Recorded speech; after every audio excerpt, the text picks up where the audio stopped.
अस्सलाम वालेकुम व्यूज़। आज की इस वीडियो में हम जो नई आने वाली सुजुकी स्विफ्ट है उसकी ऑन ग्राउंड जो फ्यूल एवरेज है उसको कंपेयर करेंगे जो स्पीडोमीटर के ऊपर फ्यूल एवरेज आ रही है। हमें बताया जैसे कि जनरली गाड़ी में होता है कि स्पीडोमीटर के ऊपर जो एवरेज आ रही है वो थोड़ी सी बेहतर होती है ऑन ग्राउंड जो एक्चुअल एवरेज होती है उससे। तो इस गाड़ी को हम आज देखेंगे। इसको हम जनरली एक मरी के ट्रैक पे लेके गए हैं पे रावलपिंडी से और वापस आए हैं। तो हम इसमें हमने किया ही है कि फ्यूल टैंक टॉप अप करवा जाते वक्त करवाया और फिर वापसी पे करवाया और उन दोनों को आपस में हमने कंपैरिजन किया और उस पर हमने कैलकुलेट किया कि एक्चुअली इसकी फ्यूल एवरेज क्या है। अभी मरी जब जा रहे हैं तो आपको पता है कि तकरीबन सारे 90-95% जो है वो सारी चढ़ाई है। तो वहाँ पे हम एक्सपेक्ट कर रहे थे कि वहाँ पे फ्यूल एवरेज जो है वो थोड़ी सी गिरेगी। कंपनी क्लेम कर रही है लॉन्ग रूट पे फॉर एग्जांपल 18 to 20 कुछ क्लेम कर रही है, लेकिन क्योंकि चढ़ाई है सारी तो इस वजह से ये तकरीबन प्लस माइनस 15 to 15.5 दे रही थी, इसके आसपास दे रही थी और वेरी कर रही थी। कहीं जहाँ रोड थोड़ा बेहतर हो जाता था थोड़ी बेहतर हो जाती थी, लेकिन जनरली जब हम मरी पहुँच गया तो वहाँ पे तकरीबन 15.5 की एवरेज जो है वो ये दे रही थी। और जो विद इन सिटी है वो भी वहाँ पे भी गाड़ी चलती है काफ़ी, तो इस वजह से भी वहाँ पे भी थोड़ा सा मेरे ख्याल में फ्यूल एवरेज थोड़ी सी बेहतर हो गई, क्योंकि जाते वक्त जो थी वो ड्रॉप हो गई थी अराउंड 15.12 पे और मरी पहुँच के 15.5 के करीब उसने एंड किया।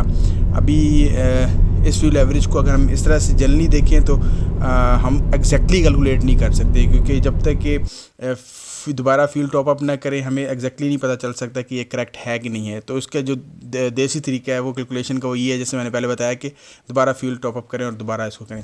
अच्छा, वापसी पे जब मरी जाते वक्त मैंने आपको बता दिया। अच्छा, जाते वक्त ये भी था, जाहिर सी बात है कि आप स्पीड भी आपकी बहुत ज़्यादा स्लो थी और जब आप स्लो स्पीड के ऊपर कंटिन्यूसली लो गियर में भी जा रहे होते हैं तो वैसे भी फ्यूल एवरेज जो है फ्यूल कंजम्पशन जो है वो ज़्यादा हो जाती है। और बाराकऊ में हमें थोड़ा जो रुकना ट्रैफिक जैम थी तो वहाँ पे भी टाइम लगा, गाड़ी स्टार्ट थी तो वहाँ पे भी थोड़ी बहुत फ्यूल एवरेज वहाँ पे भी इस गाड़ी की ख़राब हुई।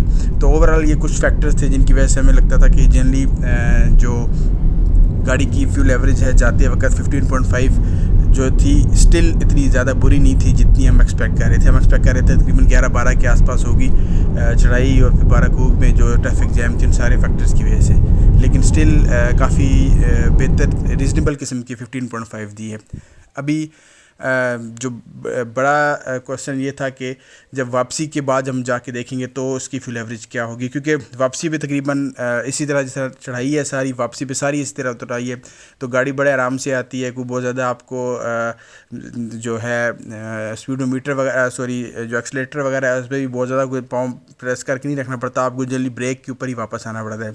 तो इसका फ़ायदा ये हो जाता है कि जो ऊपर जाते वक्त फ्यूल एवरेज ख़राब हुई होती है वापसी पे वो बेहतर हो जाती है। तो इसी तरह मैंने बताया जिस तरह 15.4 से हमने स्टार्ट किया था इसको वापसी का सफ़र और उसके बाद तकरीबन मरी से हम ये थोड़ा सा आगे गए थे नथिया गली वाली तरफ, तो ये थोड़ा सा बीच में ये वाला एक स्टेट पैच भी था, ये भी शामिल है बीच में इसके अंदर।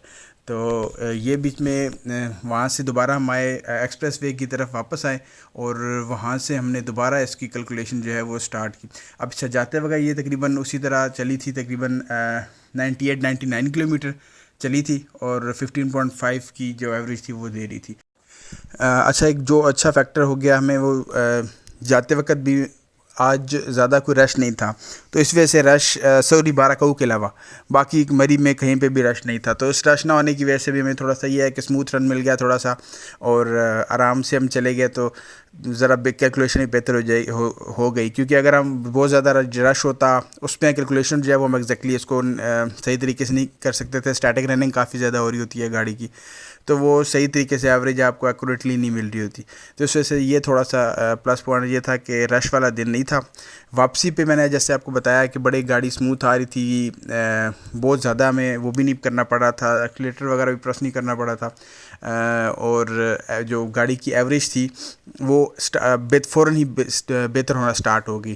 तकरीबन 4-5 किलोमीटर बाद जब हम मरी में नीचे उतरना शुरू हो गया तो वो 15.5 से 15.8 के आसपास आना शुरू हो गई और इसी तरह फिर वो ग्रेजुअली जो है वो बेहतर होना शुरू हो गई। अच्छा, जो एवरेज स्पीड थी सारे टाइम के दौरान जाते वक्त तकरीबन 35 to 40 के दरमियान थी, क्योंकि चढ़ाई थी और वापसी पे भी अगेन इसी तरह से आप बहुत ज़्यादा तेज़ नहीं आ सकते थे, अराउंड 50-55 के आसपास थी। लेकिन जो एवरेज क्योंकि जाते वक्त काफ़ी ज़्यादा स्पीड की जो वो थी स्लो चढ़ने की वजह से ख़राब हुई थी, तो इस वजह से ओवरऑल को इतना ज़्यादा फ़र्क नहीं पड़ा। तो एंड पे भी वो एवरेज स्पीड 35 से 40 के प्लस माइनस रही है, ज़्यादा फ़र्क नहीं पड़ा इसको, इसकी एवरेज स्पीड को। जिस तरह जाते वक्त मैंने बताया कि बिल्कुल ही स्मूथ रन था, कोई ज़्यादा ट्रैफिक वगैरह नहीं थी। एक्सप्रेस वे पे वापसी भी इसी तरह से ही हुआ। वापसी भी हमें बिल्कुल भी कोई रश नहीं मिला, कोई गाड़ियाँ बहुत ज़्यादा नहीं थी मेरे ख्याल में, क्योंकि जब स्नोफॉल मरी में स्टार्ट होती है तो उस टाइम पे रश ज़्यादा होता है। ये बिल्कुल एंड सीज़न चल रहा था, स्नो भी इतनी ज़्यादा नहीं थी, तो इस वजह से जनरली यहाँ पे लोगों का रश भी ऐसा नहीं होता, स्पेशली इन दिनों में। और अगर स्नोफॉल हुई हो तो फिर उस टाइम पे थोड़ा सा ये मसला बनता है। उस टाइम पे आपको बड़ा गाड़ी ख्याल करना पड़ता है, मलिका स्लिपरी वगैरह काफ़ी होती है गाड़ी, तो ये शो है। अच्छा, थोड़ी देर तकरीबन 20-25 मिनट चलने के बाद वो एवरेज जो है वो 5.5 16 से बढ़ते हुए तकरीबन 17.5 के करीब पहुंच गई। और एवरेज स्पीड मैंने आपको बताया कि वो बहुत ज़्यादा चेंज नहीं हो रही थी, क्योंकि एवरेज स्पीड का मसला ये था कि चढ़ाई जाते वक्त वो उतनी ज़्यादा हो 90-95 किलोमीटर उस स्पीड पे चल चुकी थी कि वापसी पे काफ़ी चलने के बाद एवरेज स्पीड में फ़र्क पड़ता, वरना एवरेज स्पीड वहीं पे उसी के आसपास रह रही थी। तो वापसी पे इसी तरह फिर ग्रेजुअली बढ़ती जा रही थी। इसकी जो स्पीड एवरेज है वो गाड़ी की बेहतर होती जा रही थी, तकरीबन 17 से इसी तरह तकरीबन और 15-20 मिनट चलने के बाद ये तकरीबन 20 के करीब टच करना स्टार्ट हो गई। अब 20 के करीब जब हम बेसिकली हम इस्लामाबाद के अभी करीब पहुंच रहे थे, तो उस टाइम पे 20 के करीब इसकी एवरेज हो गई। इसी तरह जो इंटरचेंज है इस्लामाबाद वाला जो है, वहाँ पे हम करीब पहुँचे तो एवरेज और ज़्यादा बेहतर नौश होगी, वो 21.12 के करीब पहुँच गई थी वहाँ पे एवरेज, तो काफ़ी ज़बरदस्त एवरेज हो गई थी। उसके बाद फिर अगेन वही वाला इशू हुआ बाराकऊ में, जिस तरह जाते वक्त ट्रैफिक में फंस गए थे, वापसी भी इसी तरह से थोड़ा सा टाइम लगा। वापसी भी दोबारा इसी तरह से ट्रैफिक के अंदर टाइम लगने की वजह से एवरेज दोबारा इसकी जो है वो गिरना शुरू हो गई और तकरीबन 20.2-3 के आसपास एवरेज चलना स्टार्ट होगी। एंड पे जब पहुंच गया पिंडी तो 20.2 की एवरेज दे रही थी। अब टाइम था इसको चेक करने का कि एवरेज सही है या नहीं, तो उस पर फिर दोबारा इसको मैंने टॉप अप करवाया कम्प्लीटली।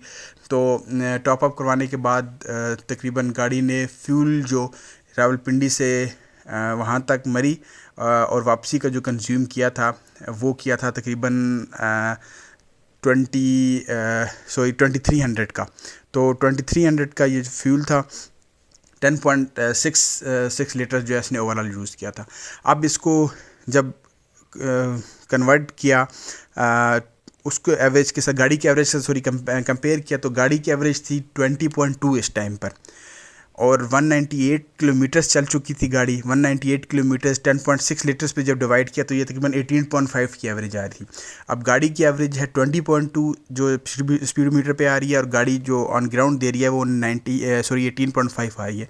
तो ये तकरीबन 1.5-1.7 किलोमीटर पर लीटर का डिफरेंस दे रही है। तो ये जो इसमें भी ये जो जनरली गाड़ी में होता है कि फ्यूल एवरेज एग्जैक्टली नहीं होती, इसमें भी यही इशू निकला है end of the day. But still अगर हम देखें मरी आना जाना 18.57 काफ़ी अच्छी फ्यूल एवरेज है। इस गाड़ी की 1200 सीसी का इंजन है, तो ओवरऑल इसकी परफॉर्मेंस अगर हम देखें तो इतनी ज़्यादा बुरी नहीं थी। व्यूअर्स, आई होप आपको ये वीडियो पसंद आई होगी। Thank you.